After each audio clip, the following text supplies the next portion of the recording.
Hello friends, welcome back the online exam study. I hope आप लोग अच्छे होंगे।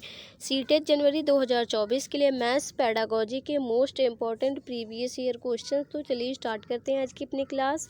आप इसे मॉक टेस्ट के रूप में देख सकते हैं। प्रश्न नंबर 1 है, गणितीय पाठ्यक्रम के संबंध में शुद्ध कथन को पहचानिए।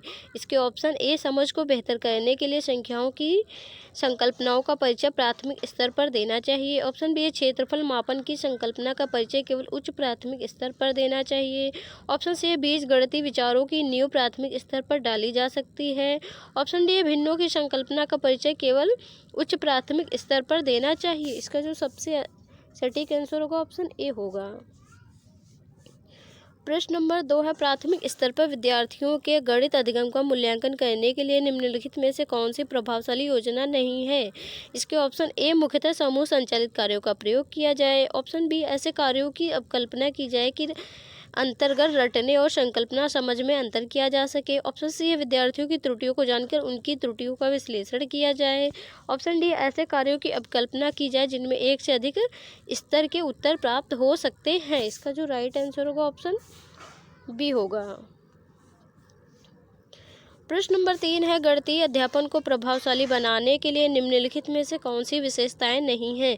इसके ऑप्शन ए, प्रतिदिन के अनुभवों के साथ संबंध स्थापित करना। ऑप्शन बी, एक ही संकल्पना के लिए विभिन्न शिक्षण अधिगम का प्रयोग। ऑप्शन सी है, एक नई संकल्पना का परिचय देने के लिए समय के नियम का कठोरता से पालन करना। ऑप्शन डी है, छात्रों की त्रुटियों के प्रति रूपों पर केंद्रित होना। इसका जो राइट आंसर होगा ऑप्शन सी होगा, एक नई संकल्पना का परिचय देने के लिए समय के नियम का कठोरता से पालन करना।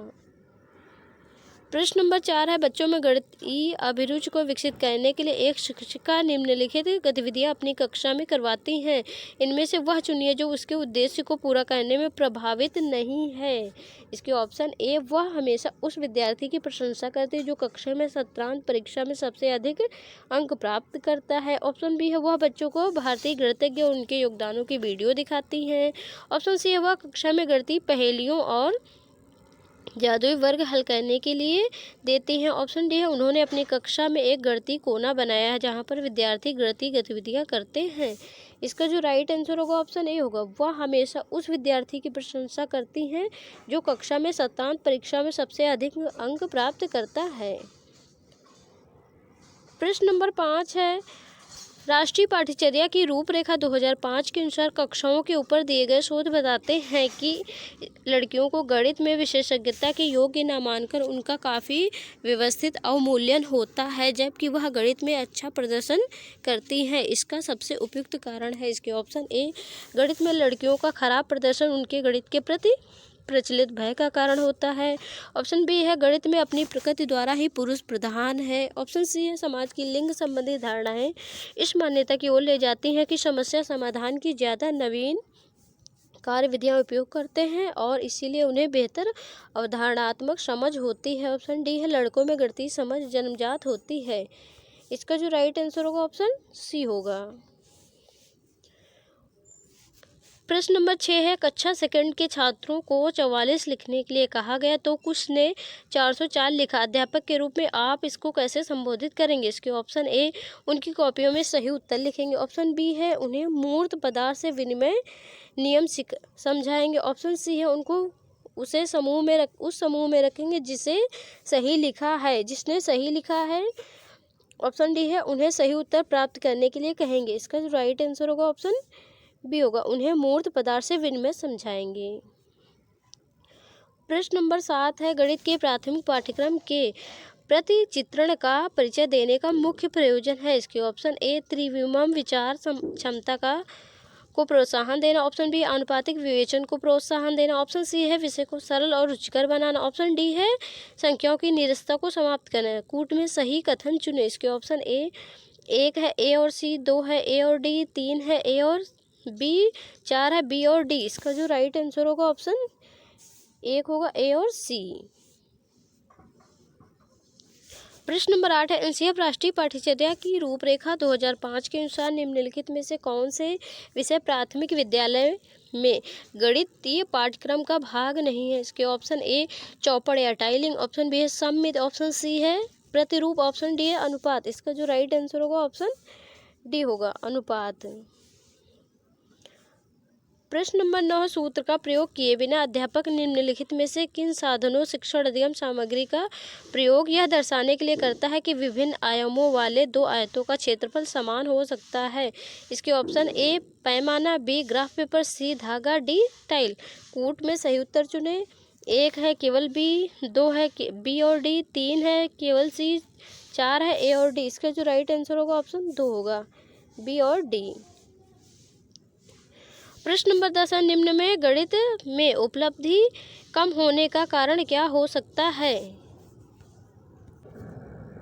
इसके ऑप्शन ए लिंग या जेंडर, ऑप्शन बी है सामाजिक सांस्कृतिक पृष्ठभूमि, ऑप्शन सी है गणित का स्वरूप, ऑप्शन डी है व्यक्ति की स्वाभाविक क्षमता। इसका जो राइट आंसर होगा ऑप्शन डी होगा व्यक्ति की स्वाभाविक क्षमता। प्रश्न नंबर 11 है यह समझने के लिए कि 1/4 और 1/3 से छोटा है निम्नलिखित में से कौन सी योजना सबसे अधिक उपयुक्त है। इसके ऑप्शन ए लघुत्तम समापवर्तक विधि का प्रयोग, ऑप्शन बी है कागज की पट्टियों का प्रयोग, ऑप्शन सी है डायनेमिक्स ब्लॉक्स का प्रयोग, ऑप्शन डी है संख्या चार्ट का प्रयोग। इसका जो राइट आंसर होगा ऑप्शन बी होगा कागज की पट्टियों का प्रयोग। प्रश्न नंबर 12 कक्षीय शोध यह दर्शाते हैं कि अधिकांश विद्यार्थी गणित को उसी कक्षा में जो वे अन्य विषय पढ़ते हैं उनसे अधिक कठिन समझते हैं। गणित की प्रकृति का निम्नलिखित में से कौन सा पहलू इस भय को बढ़ाता है। इसके ऑप्शन ए गणित का विस्तृत ज्ञान भंडार है, ऑप्शन बी है गणित में दिए गए प्रश्न के उत्तर अनेक उत्तर होने की व्यापकता है, ऑप्शन सी है गणित में किसी समस्या समाधान करने के लिए अलग अलग प्रणालियों की व्यापकता, ऑप्शन डी है गणित में प्राथमिक अवधारणाओं की अमूर्त प्रकृति। इसका जो राइट आंसर होगा ऑप्शन सी होगा गणित में किसी समस्या समाधान करने के लिए अलग अलग प्रणालियों की व्यापकता। प्रश्न नंबर 13 है एक शिक्षिका गणित कक्षा में रोल प्ले भूमिका निर्वाह विधि का उपयोग करती हैं, उनका उद्देश्य है। इसके ऑप्शन ए बच्चों को व्यस्त रखना, ऑप्शन बी है विचारों का बहिर्वेशन करना, ऑप्शन सी है बच्चों का मनोरंजन करना, ऑप्शन डी है अनुशासन बनाए रखना। इसका जो राइट आंसर होगा ऑप्शन बी होगा विचारों का बहिर्वेशन। प्रश्न नंबर 14 है निम्नलिखित में से कौन सी स्थिति यह दर्शाती है कि बच्चे ज्ञान का निर्माण स्वयं कर रहे हैं। इसके ऑप्शन ए कक्षा का सर्वोत्तम छात्र छात्रा पहाड़ों को ऊंचे स्वर में पढ़ रहा है या पढ़ रही हैं, बाकी छात्र उसके पीछे दोहरा रहे हैं, ऑप्शन बी है बच्चे एक साथ पहाड़ों का कविता पाठ कर रहे हैं, ऑप्शन सी है बच्चों को हस्त कौशल सामग्री जैसे संख्याओं का ग्रिड, आयताकार सारणियों में व्यवस्थित गीटियाँ दी गई हैं और वे उनका प्रयोग कर गुणन के पैटर्न खोज रहे हैं, ऑप्शन डी है शिक्षिका ने श्यामपट्ट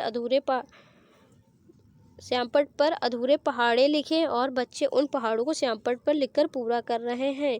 यहाँ जो इसका सबसे सटीक आंसर होगा ऑप्शन सी होगा बच्चों को हस्तकौशल सामग्री जैसे संख्याओं का ग्रिड, आयताकार सारणियों में व्यवस्थित गीटियाँ दी गई हैं और वे इनका प्रयोग गुणन के पैटर्न खोजने के लिए कर रहे हैं।